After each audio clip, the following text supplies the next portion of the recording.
Eh bien, salut tout le monde, c'est Aurélien. Bienvenue donc aujourd'hui dans cette nouvelle vidéo sur Empire and Puzzle. Et ça fait plusieurs jours que j'ai envie de faire une petite vidéo sur ce magnifique bâtiment qui est le pavillon de chasse. Donc pour ceux qui n'ont pas encore eu la chance de l'avoir entièrement, on va justement en parler dans cette vidéo. Donc on va détailler un petit peu tout ce qui peut se trouver à l'intérieur de ce pavillon de chasse, ce qu'il faut rechercher ou pas selon moi. Après, il y a des trucs qui pour moi ne servent à rien, mais bon, on va voir tout ça dans cette vidéo en espérant que ce petit contenu vous plaise. Ça change un petit peu des tournois raids et ainsi de suite. Donc ça va changer un petit peu et c'est quand même intéressant de savoir qu'est-ce qu'on peut faire avec ces bâtiments et si ça vaut le coup ou pas d'utiliser autant de jambon et de fer. Donc en premier on a les harpons géants. Donc là c'est vraiment utilisé pour le titan. Hein, donc ça fait 750 points de dégâts et de moins de 20% d'attaque sur 6 tours. Si l'ennemi est un titan étourdi, il reçoit donc 25% d'attaque et 30% de défense en moins pour 6 tours. Donc ça, c'est vraiment bien. Donc, par contre, si l'ennemi est un titan et que suffisamment de harpons sont utilisés, il perd des parties de titan qu'il se voit vaincu ou qu'il s'échappe. La quantité perdue augmente avec le nombre de harpons utilisés. Donc, très important pour l'Alliance d'utiliser des harpons. Et même ça fait quand même 750% de dégâts. Donc moi en titan j'en utilise et j'en utilise aussi. On va voir après sur la suite. J'utilise aussi des choses trappes de chasseurs, mais ça on va voir ça après.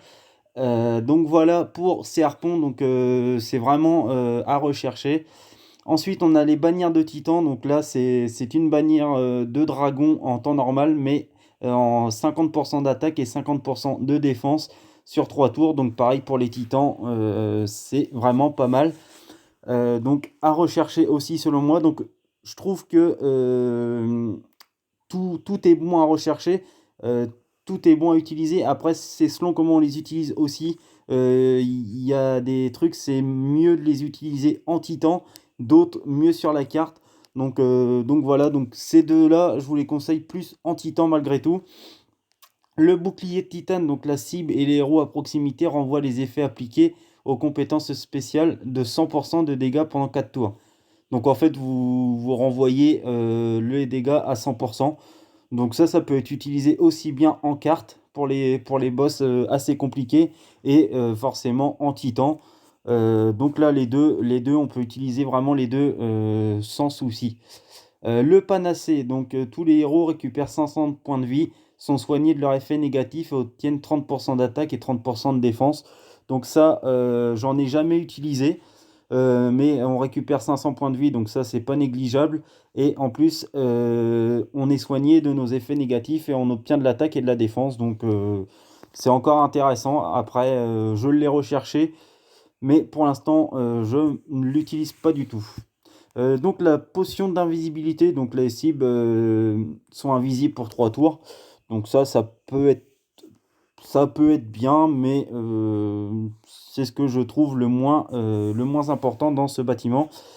Donc les fléaux de Valkyrie. Donc la cible obtient moins 35% de défense et une diminution supplémentaire de 5% sur 5 tours. Donc si on fait le calcul, sur 5 tours, il y a déjà moins 35% de défense, plus 25% après qui viennent s'accumuler déjà au moins 35%. Donc ça fait, euh, ça fait moins 60% de défense. Donc c'est bien, mais après quand vous avez déjà les bannières de titan, si vous l'utilisez en carte, ça revient quasiment au même. Donc moi je ne l'ai pas recherché après.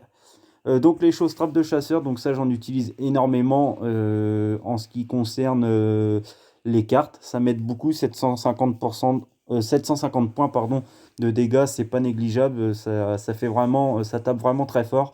Euh, il va vous falloir donc des plumes de titan, des queues de titan et des crânes de titan, donc ça va encore. Et c'est 186k pour un chasse, un show strap. L'ouragan, donc l'ouragan, la cible et les héros à proximité reçoivent 100% de mana et le plateau remélangé. C'est un petit peu une tornade. Une tornade, faut savoir que c'est 60% de mana et le plateau est remélangé. Et là, c'est 100%. Donc c'est pas mal, mais c'est équivalent à la tornade, on va dire. À part qu'il y a 60% et 40% et 40% d'écart. Donc c'est vous qui voyez, mais moi je préfère au pire euh, les tornades aux ouragans après. Le parchemin d'altération, donc 5 boucliers aléatoires sont changés pour correspondre à la cible. Donc ça pour les titans c'est vraiment excellent. C'est-à-dire qu'ils vont changer, si je ne trompe pas, 5 tuiles qui vont passer de la bonne couleur. Je crois que ça se passe comme ça. Il n'y a pas plus d'explication. Je crois qu'en fait, vous mettez, quand vous activez un parchemin d'altération, vous avez, je crois que vous avez 5 briques ou un truc comme ça. 5 boucliers aléatoires sont changés pour... Ouais, normalement, vous mettez un bouclier et ça devient de la bonne couleur. Donc, si vous partez en mono, c'est le mieux pour les utiliser. Je crois que c'est ça. Après, vous pouvez toujours me donner confirmation dans les commentaires. Je peux me tromper. Ça arrive. Mais je crois que c'est 5 boucliers qui deviennent de la bonne couleur. Donc voilà, donc c'est vraiment pas mal à utiliser en titan. L'arrêt du temps. Donc l'arrêt du temps, donc tous les ennemis perdent 100% de mana, voient leur attaque retardée, ne peuvent pas obtenir de mana pendant 3 tours. Donc on a déjà ce genre d'arrêt du temps dans les forges. Donc il est ici. Donc tous les ennemis perdent 100% de mana et voient leur attaque retardée de 3 tours. Donc je ne vois absolument pas l'intérêt de rechercher ça puisque on l'a déjà dans la forge. Donc voilà, je vois pas l'intérêt du tout de le rechercher, surtout que ça coûte très cher. Dans une prochaine vidéo, on parlera de l'alchimie, parce que j'ai pas encore fait de vidéo sur les bâtiments. Donc aujourd'hui, on a fait le pavillon de chasse. Demain, on partira sur l'alchimie et on terminera sur l'académie des héros où on verra ce qu'on peut chercher ou rechercher. Donc c'est vous, n'hésitez pas à me dire dans les commentaires si ça vous plaît un petit peu.